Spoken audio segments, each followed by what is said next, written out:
கோடை காலத்துல அந்த காட்டுல திடீர்னு மழை பெய்ய ஆரம்பிச்சது. இப்படி மழை பெஞ்சதால அந்த காட்டுல உள்ள பறவைகள் எல்லாம் சந்தோஷமானாங்க. அந்த காட்டுல கோடை காலத்தால வறண்டு போயிருந்த நதி இப்ப திடீர்னு பெஞ்ச மழையால தண்ணி கரை புரண்டு ஓட ஆரம்பிச்சது. நான் மறுபடியும் தண்ணீரால நிரம்பிட்டேன். இதுக்கப்புறம் எவ்வளவு வெயில் அடிச்சாலும் நான் இந்த காட்டுல உள்ள பறவைகளோட தாகத்தை போக்குறதுக்கு தண்ணீரை கொடுத்துக்கிட்டே இருப்பேன். நதி சொன்னதை கேட்டுட்டு பக்கத்துல இருந்த ஒரு ரோஜா பூ இப்படி பேச ஆரம்பிச்சது. நான் கூட இப்ப சந்தோஷமா இருக்கேன். ஏன்னா இந்த காடு பூரா என்னோட நறுமணத்தை வீசி இங்க வர்ற எல்லாரையும் சந்தோஷப்படுத்துவேன். எனக்கு நல்லவங்க கெட்டவங்க அப்படிங்கிற பாகுபாடே கிடையாது. என்னோட பாசத்தை எல்லாருக்கும் சரிசமமா கொடுப்பேன். இவங்க 2 பேர் பேச்சையும் கேட்டுட்டு இருந்த பக்கத்துல இருந்த மரம் இப்படி பேச ஆரம்பிச்சது. இன்னும் கொஞ்ச நாள் இப்படி வெயில் அடிச்சுக்கிட்டே இருந்திருந்தா நான் இறந்தே போயிருப்பேன். நல்ல வேலை என்னை சாக விடாம மழை பெஞ்சு எனக்கு உயிர் உண்டாக்கிடுச்சு. இதுக்கப்புறம் எனக்கு எந்த கவலையும் இல்லை. என்னை தேடி வர எல்லாருக்கும் குளுமையான நிழலை கொடுப்பேன். பசியோட வர்றவங்களுக்கு சாப்பிட பழங்களை கொடுப்பேன். அந்த காட்டுல உள்ள எல்லாருமே இப்படி மழை பெய்ஞ்சதால ரொம்ப சந்தோஷமா இருந்தாங்க. இந்த சமயத்துல கொக்கு தன்னோட வீட்டுல அம்மா மேல படுத்துக்கிட்டு சோனா குருவியை கேள்வி மேல கேள்வியா கேட்டுக்கிட்டு இருந்தான். அம்மா, இந்த மழை எப்படிமா பெய்யுது? கொக்கு, கடல்ல உள்ள நீர் வெயிலால ஆவியா மாறி மேல போய் மேகமா மாறுது. நீரோட எடை அதிகமா உள்ள மேகங்கள் மேல குளிர்ந்த காற்று பட்ட உடனே மழையா மாறி மேகத்துல உள்ள நீர் மறுபடியும் பூமிக்கு வந்துடுது. அம்மா, இந்த கடல் நீர் ஏன் எப்பவும் வத்தி போகவே மாட்டேங்குது? வானத்துல இருந்து மழையா பெய்யற நீரையும் மறுபடியும் கடல்லையே போய் கலக்கிறதால கடல் நீர் எப்பவுமே வத்தி போகாது. காலுக்காவத்தால எப்பவுமே பசியை பொறுத்துக்க முடியாது. அதனால மழை பெஞ்சிட்டு இருந்தாலும் அதை பத்தி கவலைப்படாத காலுக்காகவும் உணவு தேடுறதுக்காக வெளியில பறந்து போச்சு. காகமே, உனக்கு ரொம்ப பசிக்குதா? சாதாரண பசி இல்ல, கொலை பசி பசிக்குது. இன்னும் கொஞ்ச நாள் போகட்டும். நான் உன்ன மாதிரி பசியில உள்ள பறவைகளுக்கு இனிப்பான பழங்களை கொடுப்பேன். ஏய் பரமே, நான் இப்ப எதையாவது சாப்பிட்டாதான் நீ பழங்களை கொடுக்கற வரைக்கும் உயிரோட இருக்க முடியும். அது தெரியுமா உனக்கு? கோவப்படாத காகமே, என்னோட வேர் பகுதியில சில நெல்மணிகள் விளைஞ்சிருக்கு. இப்ப உனக்குள்ள பசிக்கு அது போதும்னு நினைக்கிறேன். பிறகு அந்த மரத்தோட வேறு பகுதியில இருந்த நெல்மணிகளை காலுக்காக சாப்பிட ஆரம்பிச்சது. காலுக்காக அந்த நெல்மணிகளை சாப்பிட்டு முடிச்சதும் பக்கத்துல இருந்த ஆறு இப்படி பேச ஆரம்பிச்சது. காகமே, காகமே, என் பக்கத்துல வா, உன்கிட்ட ஒரு விஷயம் சொல்லணும். ஆறு இப்படி கூப்பிட்ட உடனே காலுக்காக அந்த ஆத்துக்கு பக்கத்துல போச்சு. நதியே, என்கிட்ட என்ன விஷயம் சொல்ல போற? சீக்கிரமா சொல்லு. என்னோட பசி அடங்கிடுச்சு. நான் சீக்கிரமா வீட்டுக்கு போய் தூங்கி ஆகணும். இங்க பாருங்க, எவ்வளவு தண்ணீரை என்னால நிரப்பிக்க முடியுமோ நான் அவ்வளவு தண்ணீரை நிரப்பிக்கிட்டேன். இதுக்கு மேல என்னோட உடம்புல தண்ணீரை நிரப்பி வைக்க இடம் இல்லை. இதுக்கு அப்புறமும் மழை நிக்காம இப்படி பேஞ்சுக்கிட்டே இருந்தா என்னை என்னாலேயே கட்டுப்படுத்த முடியாது. அப்புறம் நான் வெள்ளமா மாறி இந்த காட்டையே அழிச்சிடுவேன். நதி இப்படி சொன்னதும் அதை கேட்ட காலுக்காக பயந்து போயிடுச்சு. இங்க பாரு நதியே, ரொம்ப நாள் வெயில்ல காஞ்சதுக்கு அப்புறம் இப்பதான் நாங்க கொஞ்சம் சந்தோஷமா இருக்கோம். இப்ப இந்த காட்டுல வெள்ளம் வந்துச்சுன்னா எங்களோட சந்தோஷம் சோகமா மாறிடும். அப்படி நடக்காம இருக்கணும்னா நீ ஒரு காரியம் செஞ்சாகணும்.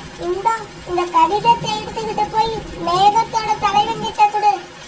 நதியே, இந்த கடிதத்தை நான் கொண்டு போய் மேகத்துக்கிட்ட கொடுக்க தயாரா இருக்கேன். இருந்தாலும் அந்த மேகம் எங்க இருக்குன்னு எனக்கு தெரியாதே. இங்க பாரு, சோனா குருவி அழைச்சிக்கிட்டு கடல் பக்கமா போ.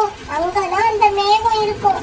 அந்த மேகத்தை பத்திய எல்லா விவரமும் சோனா குருவிக்கு தெரியும். நான் இப்பவே கிளம்புறேன். ஆனா நாங்க போய் இந்த கடிதத்தை மேகத்துக்கிட்ட கொடுக்கற வரைக்கும் நீ வெள்ளமா மாறிடாத. இங்க பாருக்காகமே, என் கையில எதுவுமே இல்ல. உங்களால எவ்வளவு சீக்கிரம் போக முடியுமோ அவ்வளவு சீக்கிரம் போங்க. உடனே காலுக்காக அந்த கடிதத்தை எடுத்துக்கிட்டு சோனா குருவி வீட்டுக்கு பறந்து போச்சு. சோனா, நான் நதி பக்கம் போய் இருந்தேன். நதி பூரா தண்ணீரால நிரம்பி கரபுரண்டு ஓடுது. இப்படி ஆரம்பிச்ச காலுக்காகவும் பிறகு அவங்க நடந்த கதை எல்லாத்தையும் சோனா குருவி கிட்ட சொல்லுச்சு. காலண்ணா, என்ன இப்படி சொல்றீங்க? இது ரொம்பவும் ஆபத்தான விஷயம். நம்ம சீக்கிரமா இந்த கடிதத்தை எடுத்துக்கிட்டு மேகத்துக்கிட்ட போய் ஆகணும். குக்கு, நீ இந்த கூட்டுல படுத்து தூங்கு. நானும் காரணமும் இந்த கடிதத்தை எடுத்துக்கிட்டு மேகத்தை பார்க்க போறோம். போன வேலையை நல்லபடியா முடிச்சுட்டு நாங்க 2 பேரும் சீக்கிரமா வீட்டுக்கு திரும்பி வந்துடுவோம். அம்மா, என்ன பத்தி கவலைப்படாம நீங்க சீக்கிரமா கிளம்புங்க. நான் உங்களுக்காக காத்துக்கிட்டே இருப்பேன். காலக்காயமும் சோனா குருவி மேகத்தை பார்க்கறதுக்காக பறந்து போனாங்க.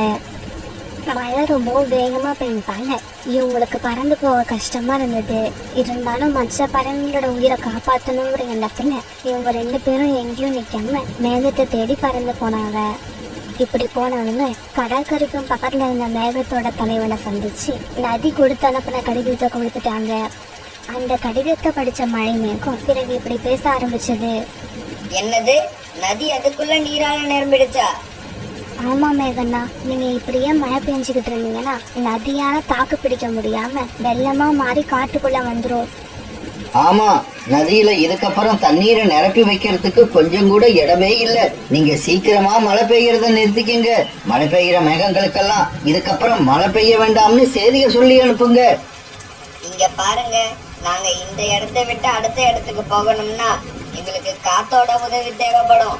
அதனால நீங்க என்ன பண்ணுங்க, நான் கொடுக்கிற கடிதத்தை காத்தோட ராஜா சூறாவளி கிட்ட கொண்டு போய் கொடுங்க.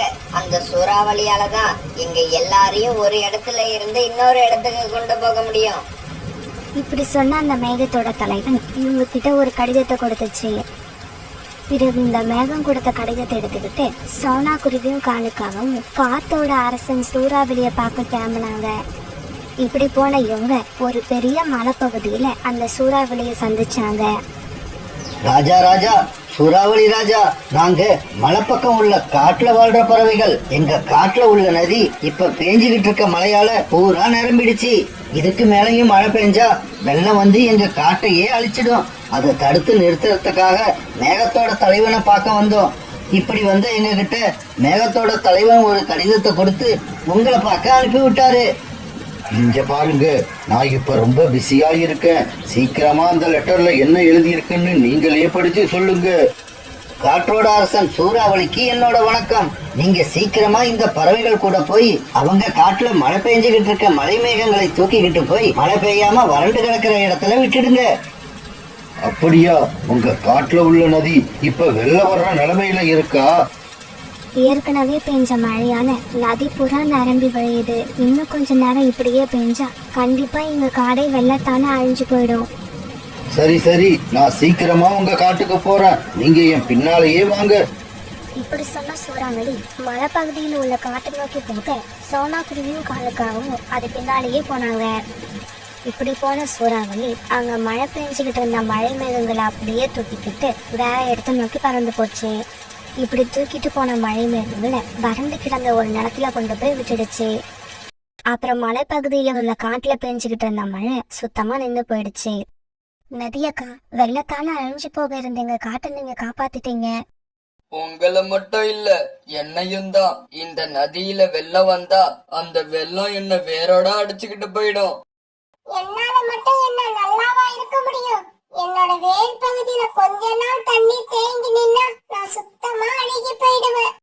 சோனா, எனக்கு ரொம்ப பசிக்குது. உங்க வீட்டுல சாப்பிட ஏதாவது இருக்குமா? காலண்ணா, எங்க வீட்டுக்கு வாங்க, கண்டிப்பா உங்களுக்கு சாப்பாடு கொடுக்கறேன். பிறகு சோனா குருவி காலுக்காகத்தை கூப்பிட்டுக்கிட்டு தன்னோட வீட்டை நோக்கி பறந்து போச்சு. மறுநாள் பொழுது விடிஞ்சிச்சு. மறுநாள் காலையில வழக்கம் போல சூரியன் பிரகாசமா அந்த காட்டையே வெளிச்சமாக்குச்சு. மழை நின்னு போய் சூரியன் வந்ததால எல்லா பறவைகளும் ரொம்பவும் சந்தோஷமா இருந்தாங்க. அந்த காட்டுல வசந்த காலம் வந்ததால எல்லா உயிரினங்களுமே தங்களோட மகிழ்ச்சியை வெளிப்படுத்தினாங்க. சோனா, நீயும் காலும் சேர்ந்து இந்த காட்டுல உள்ள எல்லா உயிரையும் காப்பாத்திட்டீங்க. அப்படி இல்ல ரீட்டா, நதி தன்னோட நிலைமையை எங்ககிட்ட சொல்லலன்னா எங்களால எதுவுமே செஞ்சிருக்க முடியாது. சரி வாங்க, நாம சீக்கிரமா உணவு தேட போவோம். அம்மா அம்மா, இன்னைக்கு உணவு தேட என்னையும் அழைச்சுக்கிட்டு போங்கம்மா. பிறகு சோனா குருவி குக்குவை தூக்கிக்க காலுக்காகவும் ரீட்டா கிளி புறா இப்படி எல்லாருமே உணவு தேட பறந்து போனாங்க.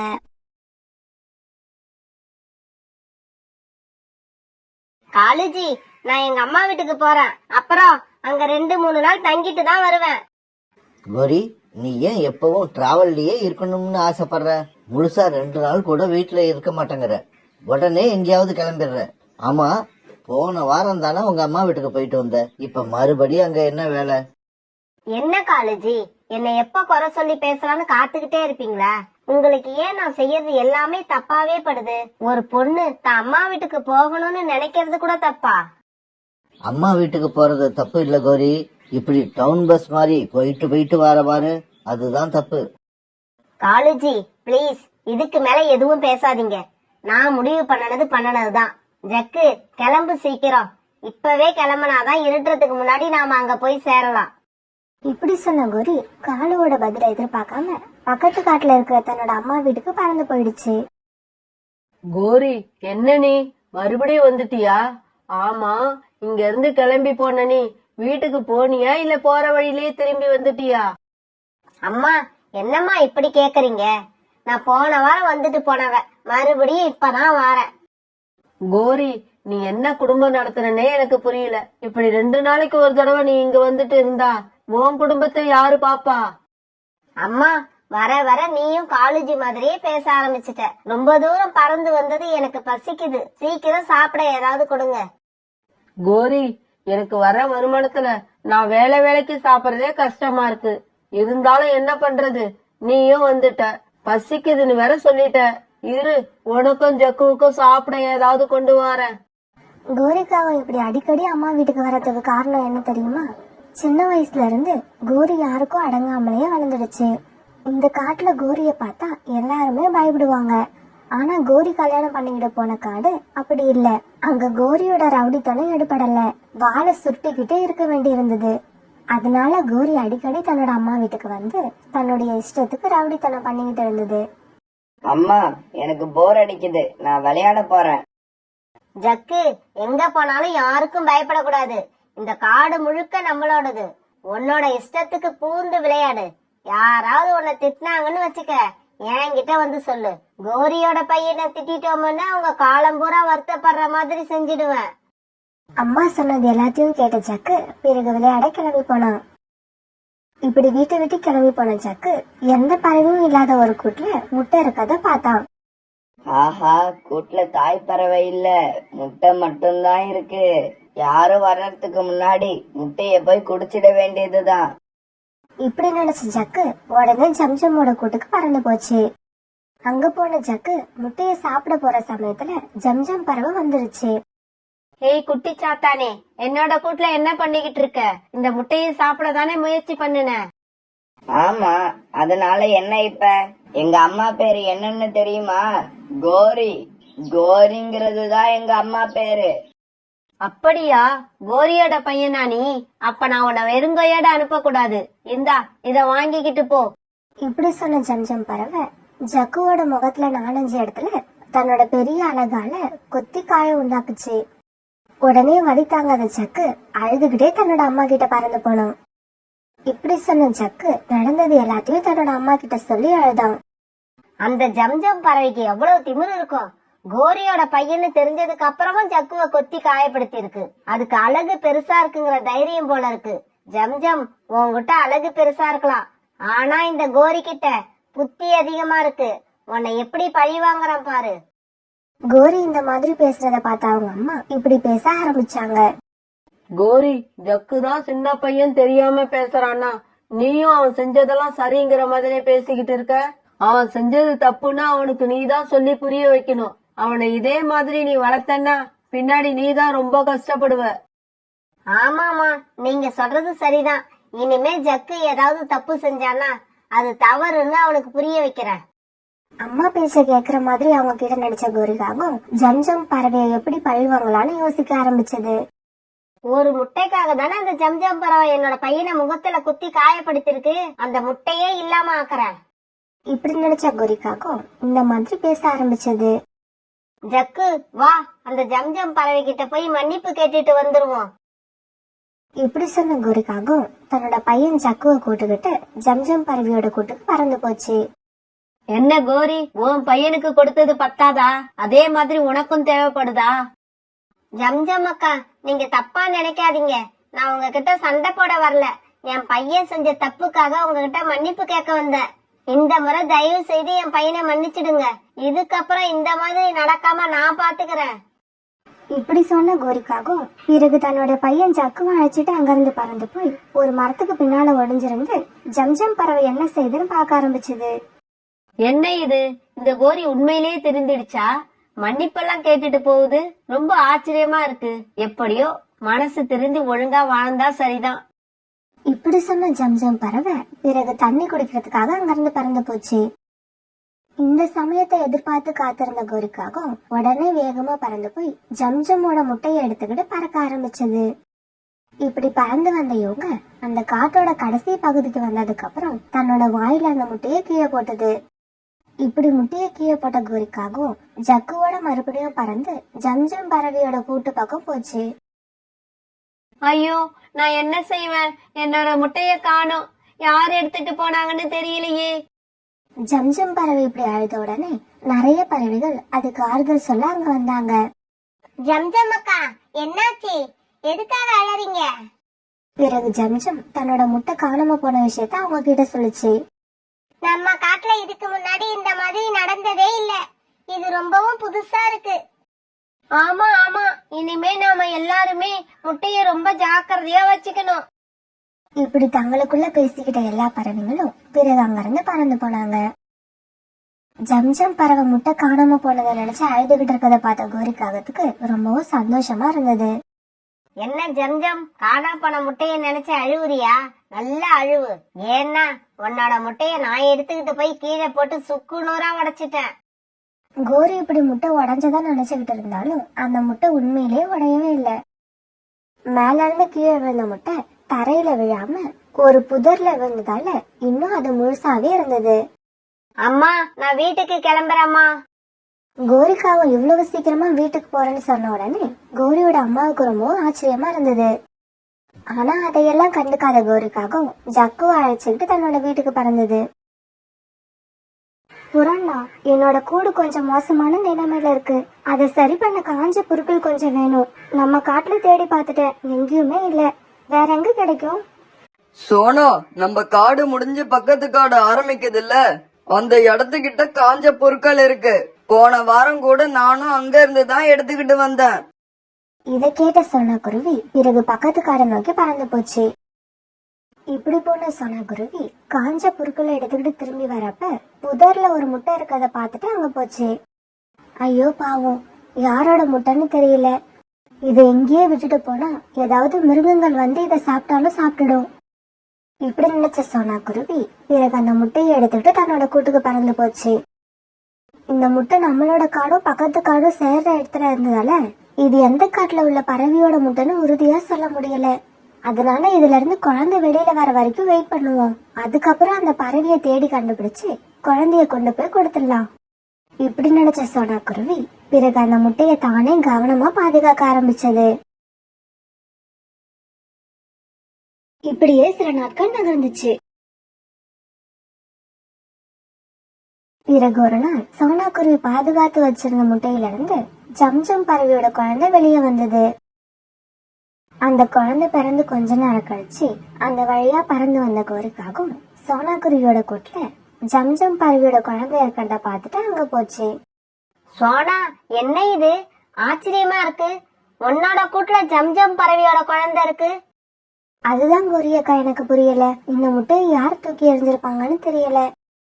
இப்படி சொன்ன சோனா குருவி பிறகு அந்த முட்டை தனக்கு கிடைச்ச கதையை கோரிக்காகத்துக்கிட்ட சொல்லுச்சு. கோரிக்காகத்துக்கு இந்த விஷயம் ரொம்பவும் அதிர்ச்சியை கொடுத்தது. நாம அவ்வளவு உயரத்துல இருந்து போட்டோம், எப்படி உடையாம இது தப்பிச்சுது? ரொம்பவும் ஆச்சரியமா இருக்கு. சோனா, இந்த முட்டை அந்த புதர் காட்டுக்கு எப்படி வந்திருக்கும்னு நினைக்கிற? இது கூடவா உங்களுக்கு தெரியல? யாரோ வேணும்னே ஜம்ஜம் பறவையோட முட்டையை தூக்கிட்டு வந்து அந்த புதர்ல போட்டு இருக்கணும். எனக்கு என்னவோ வேற யாரும் தூக்கிட்டு வந்து போட்டிருக்க மாட்டாங்கன்னு நினைக்கிறேன். இந்த குழந்தையோட அம்மாவே வேணும்னே முட்டையை கொண்டு வந்து அங்க போட்டு இருக்கலாம். கோரியக்கா, எந்த அம்மாவும் தன்னோட முட்டையை இந்த மாதிரி பாசம் இல்லாம தூக்கி எறிய மாட்டாங்க. என்னை பொறுத்த வரைக்கும் வேற யாரோ இந்த மாதிரி வேணும்னே செஞ்சிருக்காங்க. சரி, அதை விடு. அது எப்படி வேணாலும் இருந்துட்டு போகட்டும். நீ இப்ப இந்த குழந்தைய என்ன பண்ண போற? இந்த குழந்தையோட அம்மா எங்க இருக்காங்கன்னு தேடி கண்டுபிடிச்சு அவங்க கிட்ட இந்த குழந்தைய ஒப்படைக்க போறேன். பிறகு கோரி அங்கிருந்து கிளம்பி தன்னோட கூட்டுக்கு போச்சு. இப்ப என்ன பண்றது? இந்த சோனா குருவி எப்படி இருந்தாலும் ஜம்ஜம் கண்டுபிடிச்சு அதுகிட்ட இந்த குழந்தைய ஒப்படைக்க தான் போகுது. அம்மாவும் பிள்ளையும் எப்படி இருந்தாலும் ஒண்ணு சேர்ந்துருவாங்க. இத நம்மளால தடுக்கவே முடியாது. வேணும்னா நாம இப்படி பண்ணுவோம். சோனா குருவி எப்பவுமே நீதி, நேர்மை, நியாயம் இந்த மாதிரி நடந்து இந்த காட்டுல உள்ள எல்லார்கிட்டையும் நல்ல பேர் வாங்கி வச்சிருக்கு. அந்த விஷயத்துல சோனா குருவி மேல நமக்கு ஏற்கனவே எரிச்சல் இருக்கு. இப்ப சோனா குருவி ஜம்ஜம் பறவைய கண்டுபிடிச்சு குழந்தைய ஒப்படைக்கிறதுக்கு முன்னால ஜம்ஜம் பறவை கிட்ட நாம போய் குழந்தை சோனா குருவி கூட்டுல இருக்க விஷயத்த சொல்லிட்டோம்னா சோனா குருவிக்கு திருட்டு பட்டம் கட்டிடலாம். குறைந்தபட்சம் சோனா குருவி அவமானப்படுவதை பார்த்தாவது நாம சந்தோஷப்பட்டுக்கலாம். இப்படி நினைச்ச கோரி உடனே ஜக்கு கிட்ட இப்படி சொல்லுச்சு. ஜக்கு, நீ இங்கேயே இரு, அம்மா இங்க ஒரு இடத்துக்கு போயிட்டு சீக்கிரமா வந்துடுறேன். இப்படி சொன்ன கோரிக்காகவும் வேகமா பறந்து பக்கத்து காட்டுல உள்ள ஜம்ஜம் பறவையோட கூட்டுக்கு போச்சு. ஜம்ஜம் அக்கா, உங்க முட்டை ஒண்ணு காணாம போச்சே, அதை யாரு திருடிட்டு போனாங்கன்னு ஏதாவது விஷயம் தெரிஞ்சுதா? இல்ல கோரி, அந்த முட்டைய பத்தி எனக்கு எந்த தகவலும் கிடைக்கல. ஏன், உனக்கு ஏதாவது தகவல் கிடைச்சுதா? ஆமாக்கா, ஆமா. அதனாலதான் உங்களை பார்க்க ரொம்ப அவசரமா வந்தேன். உங்களோட முட்டையில இருந்து குழந்தையும் வெளியே வந்துருச்சு. கோரி, உண்மையாதான் சொல்றியா? என்னோட குழந்தை இப்ப எங்க இருக்கு? யார்கிட்ட இருக்கு? சீக்கிரமா சொல்லு. பிறகு கோரிக்காகவும் ஜம்ஜம் பறவை அழைச்சுக்கிட்டு தன்னோட காட்டுக்கு பறந்து போச்சு. இப்படி போன கோரிக்காகவும் சோனா குருவியோட கூட்டுக்கு போறதுக்கு முன்னாடி எல்லா பறவைகிட்டையும் இந்த விஷயத்த சொல்லி ஒரு பெரிய கூட்டத்தை கூட்டுக்கிட்டு சோனா குருவியோட கூட்டுக்கு போச்சு. எல்லா பறவைங்களும் தன்னோட கூட்டுக்கு வந்ததை பார்த்த சோனா குருவி இப்படி பேச ஆரம்பிச்சது. பறவைங்களே, நானே இந்த குழந்தை விஷயமா உங்க எல்லாரையும் வந்து பாக்கணும்னு நினைச்சுக்கிட்டு இருந்தேன். நல்ல வேலை நீங்களே இங்க வந்துட்டீங்க. சோனா, கையும் களவுமா மாட்டிக்கிட்டதுக்கு அப்புறம் ஏன் இப்படி பொய் சொல்ற? உன் முகத்தை பார்த்தா ரொம்ப நல்ல குருவி மாதிரி தெரியுது. ஆனா நீ செஞ்சிருக்கிற காரியம் ரொம்பவும் மோசமானது. எதுக்காக என்னோட முட்டைய திருடிக்கிட்டு வந்த? ஜம்ஜம் அக்கா, நீங்க என்ன இப்படி பேசுறீங்க? இந்த முட்டையை நான் திருடி கொண்டு வரல. காஞ்ச புற்களை எடுக்கிறதுக்காக நான் பக்கத்து காட்டுக்கு வந்தப்ப அங்க ஒரு புதற்காட்டுல கடந்த இந்த முட்டையை நான் எடுத்துட்டு வந்தேன். முட்டைய வச்சு இதோட அம்மா யாருன்னு அடையாளம் கண்டுபிடிக்க முடியாதுங்கிறதால குழந்தை பிறக்கிற வரைக்கும் வெயிட் பண்ணிக்கிட்டு இருந்தேன். இருந்தாலும் சோனா, நீ முட்டை கிடைச்ச விஷயத்த இது வரைக்கும் நீ யார்கிட்டயுமே சொல்லல. குறைந்தபட்சம் அதையாவது எல்லார்கிட்டயும் சொல்லி இருக்கலாமே. புல்புல் அக்கா, முட்டைய பார்த்து இது எந்த பறவையோட முட்டைன்னு யாராலையும் சொல்ல முடியாது. அதனாலதான் குழந்தை பிறக்கட்டும்னு காத்திருந்தேன். இதே சமயத்துல கூட்டை விட்டுட்டு போன அம்மாவை இன்னும் காணும்னு தேடிக்கிட்டு வந்த ஜக்கும் அந்த இடத்துக்கு வந்துட்டான். சோனா, இவ்வளவு தூரம் வந்ததுக்கு அப்புறமும் பொய் சொல்லிக்கிட்டே இருக்காத. உண்மையை ஒத்துக்கோ. ஜம்ஜம் கூட்டுல இருந்து நீ தான் முட்டையை திருடிட்டு வந்திருக்க. அந்த முட்டையில இருந்து வந்த குழந்தை தான் இது. அம்மா பேசினதெல்லாம் கேட்ட ஜக்கு இந்த மாதிரி பேச ஆரம்பிச்சான். அம்மா, நீங்க சொல்றதெல்லாம் தப்பு. ஜம்ஜம் ஆண்டியோட கூட்டுல இருக்க முட்டைய நாம தானே தூக்கிக்கிட்டு வந்து கீழே போட்டு உடைச்சோம். அதுக்கப்புறமா அந்த முட்டையில இருந்து எப்படி குழந்தை வெளிவர முடியும்? அதனால இந்த குழந்தை வேற ஏதோ ஒரு முட்டையில இருந்து வெளி வந்திருக்கணும். ஜக்கு இப்படி கேட்ட உடனே கோரிக்காக ரொம்ப அதிர்ச்சி ஆயிடுச்சு. ஏன்னா கோரி ஜக்கு இப்படி உண்மையை போட்டு உடைப்பான்னு நினைக்கவே இல்லை. ஜக்கு இப்படி பேசினதை கேட்ட எல்லா பறவைகளும் இப்ப கோரிக்காக பக்கம் திரும்பி கோரிய முறைச்சு பார்க்க ஆரம்பிச்சாங்க. ஜம்ஜம் அக்கா, இப்ப தெரிஞ்சுக்கிட்டீங்களா இந்த முட்டை புதற்காட்டுக்கு எப்படி வந்ததுன்னு? நான் அந்த முட்டையை எடுத்துட்டு வந்து உங்களுக்கு நல்லது செஞ்சிருக்கனே தவிர உங்களுக்கு நான் கெடுதல் நினைக்கல. உங்களுக்கு கெடுதல் நினைச்சதெல்லாம் இதோ இங்க நிக்கிற இந்த கோரி அக்கா தான். பிறகு எல்லா பறவைகளும் கோரிக்காவத்துக்குள்ள உட்காந்து தங்களோட கோபத்தை தீர்த்துக்கிட்டாங்க. இப்படி எல்லா பறவைகளும் கோரிக்காவதுக்கு தண்டனை கொடுத்ததுக்கு பிறகு அங்கிருந்து பறந்து போயிட்டாங்க. பிறகு எல்லா பறவைகிட்டையும் இப்படி அடி வாங்கி ரத்தத்தோட நிக்கிற தன்னோட அம்மாவை பார்த்து ஜக்கு இப்படி கேட்டான். அம்மா, எதுக்குமா எல்லா பறவைகளும் காரணமே இல்லாம உங்களை அடிச்சிட்டு போறாங்க? காரணம் இருக்குடா ஜக்கு. உன்னை நான் மகனா பெத்தேன் பாரு, அதுதான்டா இதுக்கு காரணம்.